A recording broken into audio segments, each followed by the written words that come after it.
ready for garbage? Fina. Are you guys ready for Mania season now? Does it feel like Mania season now? Triple H is absolutely ridiculously bad at booking, okay? It's not even funny at this point. Triple H is on a run right now that honestly needs to be studied, it needs to be looked at, it needs to be analyzed. He has somehow managed to indoctrinate, lie, hoodwink, fool, you know what I'm saying, the majority of the WWE fan base. You get what I'm saying? Indoctrinating them into believing bad booking, terrible lying narratives, all this nonsense, and the fact that he's gotten away with it is just it's incredible. It just shows you how gullible some fans can be. I mean, it really does. They justify bad booking decisions, stupid, matches, right? Stupid storylines not going anywhere. It's all justified under the umbrella of quote-unquote, let Papa H cook, let it build. You have to let him cook. He's cooking a 4-course meal. Like, dude, stop. You know what I'm saying? Just stop the nonsense. Triple H, is the guy who, after Elimination Chamber, he goes, Triple H is like, it doesn't feel like Mania season now.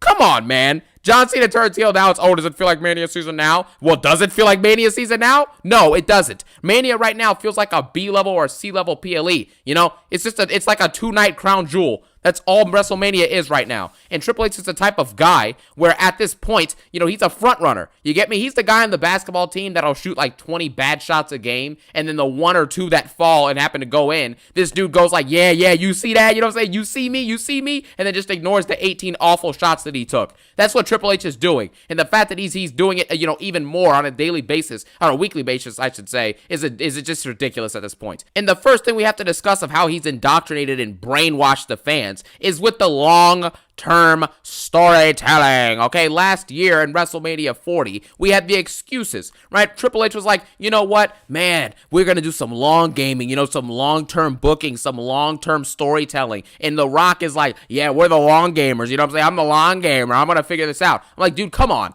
Just come on at this point. The long game was not to have The Rock turn heel and end up fighting in a tag match with Roman Reigns versus Seth Rollins and Cody Rhodes. That wasn't the game plan. The game plan was for The Rock to fight Roman Reigns in the main event of Mania 40. And then that was the game plan for this year until Rock was announced that, he wouldn't be involved in this Mania 41 as an actual performer. You get me? So it just gets to a point where you have to look at the lies. But even with the other, circumstances, with the long-term storytelling, it basically gives WWE and Triple H an excuse to give us repetitive and bad content week to week in order to build us up, with a segment or 2 per show to build us up for the PLE that's coming in the commensurate weeks. That's all it is. That's all it is. You understand? So, for example, after Royal Rumble, right, we had a situation where there was Elimination Chamber matches, obviously, but the main narrative of the storylines and the main dynamics of the stories within the Chamber matches, nothing was really, developed. Everything was just repetitive segments with CM Punk and Logan Paul. John Cena wasn't there at all. That actually rhymed. Don't hate the player, hate the game. But anyways, the gamer. But you get the point.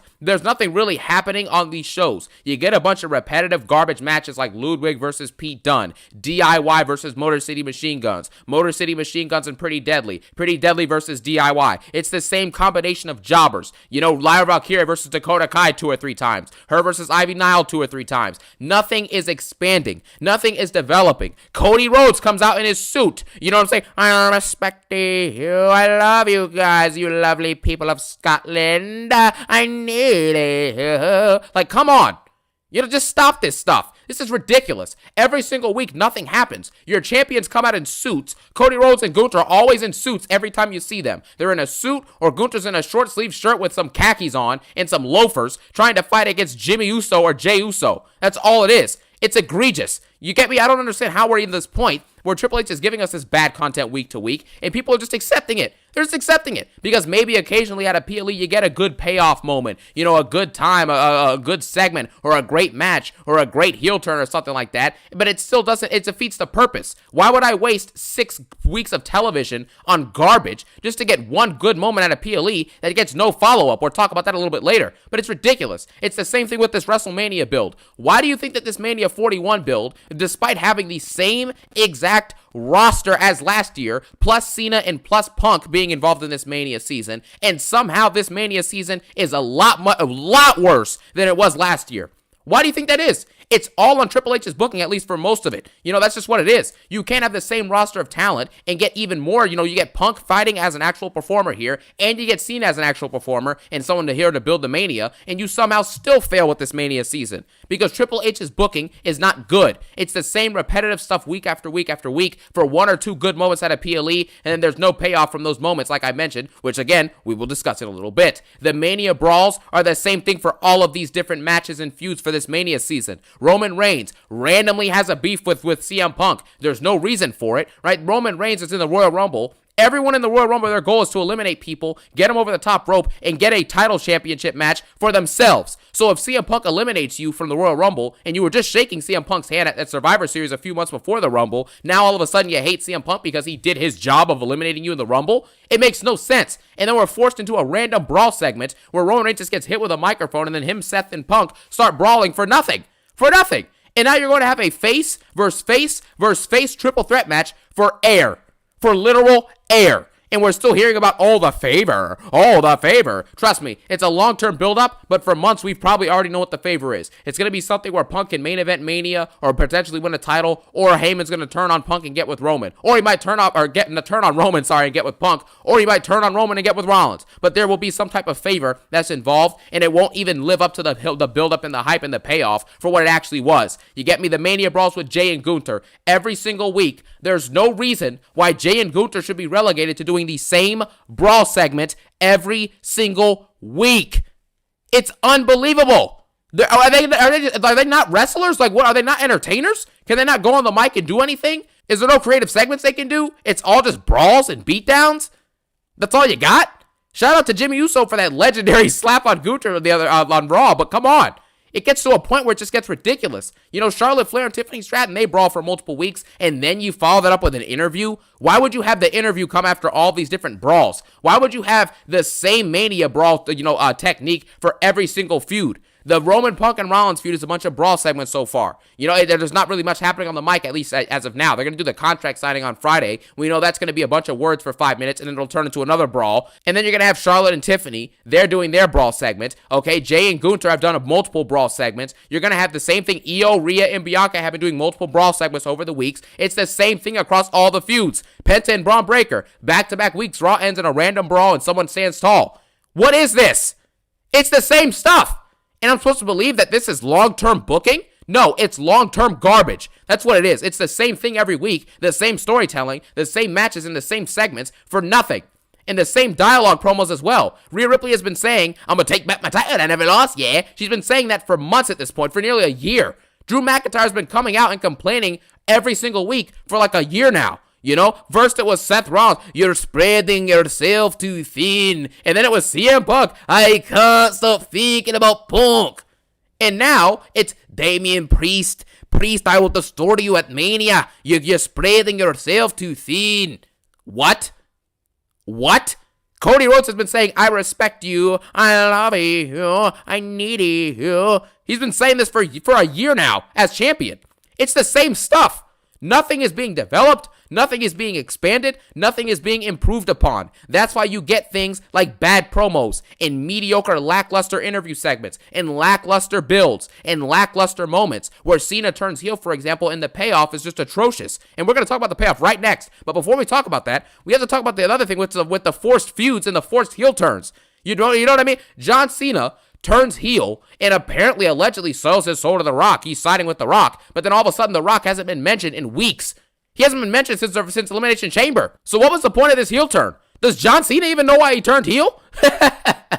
Like, why did he turn heel? Oh, the fans gave up on me. Yeah, the same fans who have been heavily support, doing nothing but giving him big pops for the last 3 or 4 years. He's been, showing up not here and there. That's it. Yeah, he had a point where it was like, let's go Cena sucks. But for the large majority of his career, the fans have supported him. But now John Cena has been reduced to a you people heel. You guys stink. You fans took everything from me. I'm tired of you. I'm going to ruin wrestling now. I'm going to take my title, and I'm going to run away with it into retirement.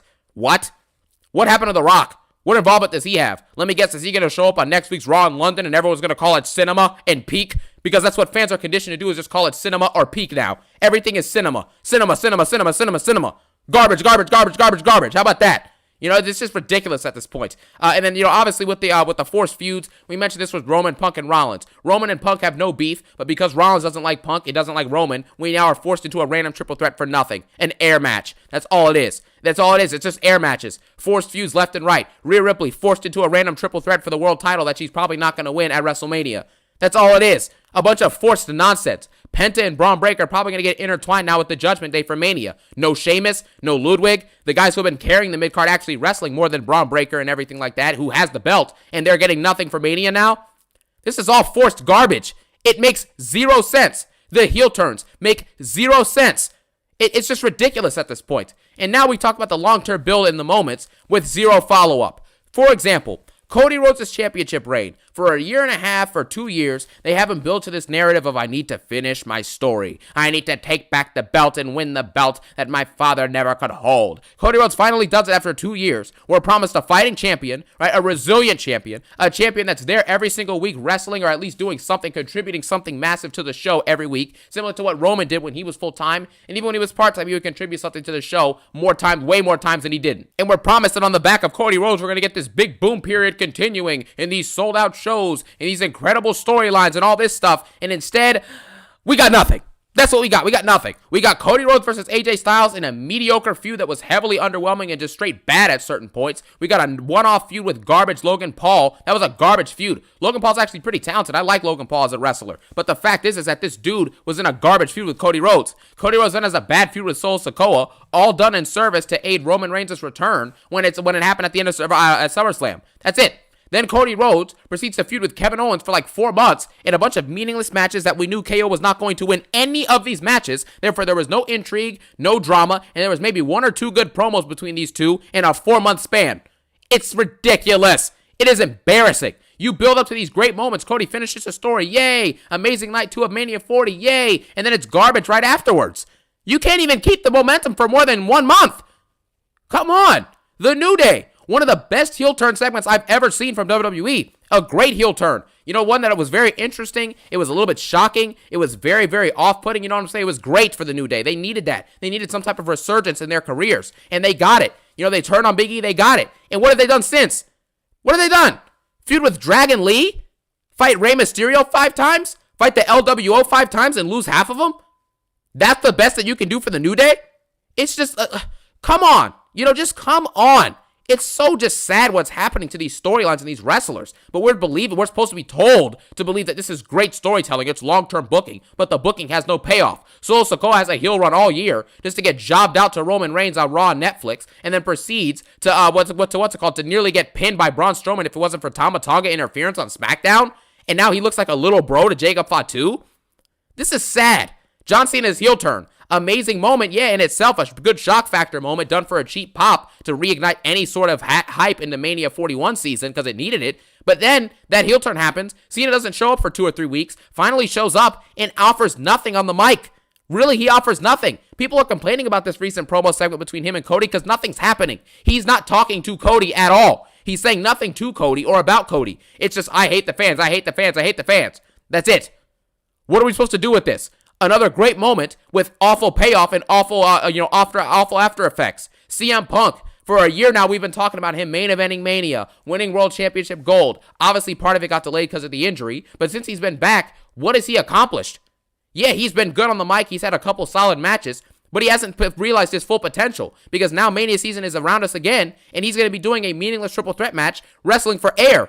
Again, another air match for CM Punk. And this favor's been drawn out into oblivion, and nothing's come from it. Nothing. You think the favor's going to be worth it by the time it happens at Mania? Of course not. He ain't winning the WWE Championship from Cody or Cena on night 2.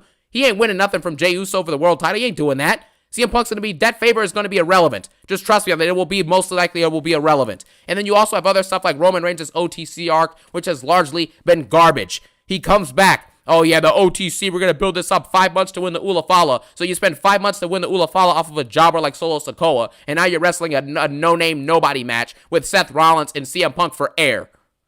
Really? All of these long-term builds and these quote-unquote long-term stories that are apparently let Papa H cook. Look at the endgame of it. The endgame. Watch. And now look at it. All of it looks terrible. It looks abysmal.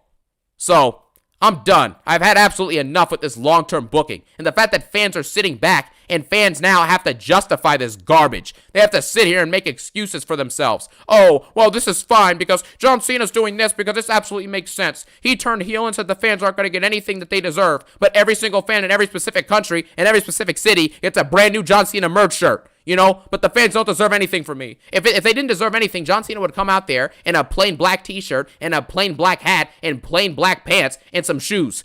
If they didn't deserve anything. So clearly he's still the same John Cena to an extent. There's nothing to differentiate him from the other John Cenas except for the fact that he's just yelling now and he's upset at the fans.